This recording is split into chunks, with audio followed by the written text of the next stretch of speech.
palagi more chance to win. Ganun palagi.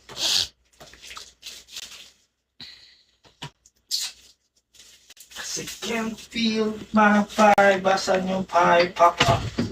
Kita. Yes, kahit taga saan naman pwede manalo. And libre. Walang babayaran nga.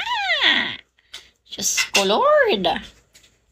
Wala nga babayaran. Pag may binayaran kayo, hindi ako yan. Ano yan? Fake account yan. Poser yan. Mga nampepera yung mga yan.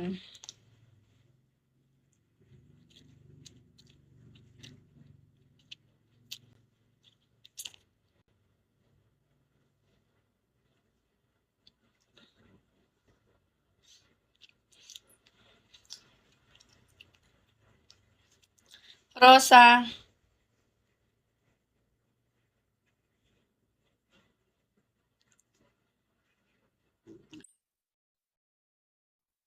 Rosa Bulacan 23.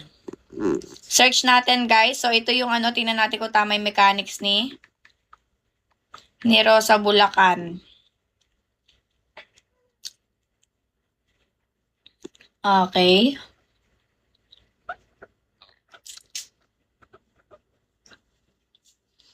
Saan ka nag-send ng screenshot, Rosa? Ito.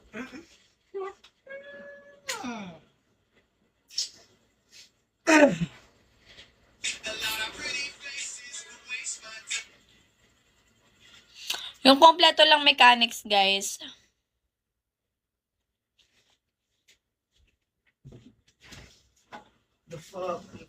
Saan po? Saan mean? Ito. Oh, okay. Organize nga. So, ito. Kompleto man na mechanics. Bali lagi ka na lang active sa live, no?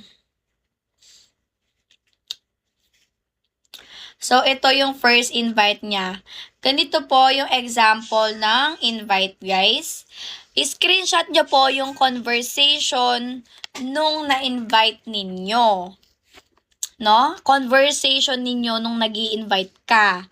So, kumari ito, ayan, ka-chat niya, kita yung pangalan, hindi nakakrap yung screenshot niya, dapat full screenshot, bawal i-crop, bawal i-edit, bawal yung may binubura kang brush, ganito kayo, huwag ka mahiya. Hindi naman natin ipopost yan, ako lang naman nakakakita niyan.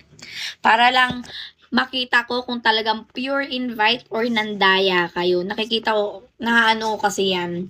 So, ayan, simula dun sa sinend niyang link, which is kinuha niya yan sa broadcast channel natin. Tapos, ayan, pina-download niya. Ayan, hanggang sa anong, diba, ayan, sinend niya yung link. Tapos hanggang sa nakapag-download siya, nakapag-create siya ng account, ayan. So, isave mo yan.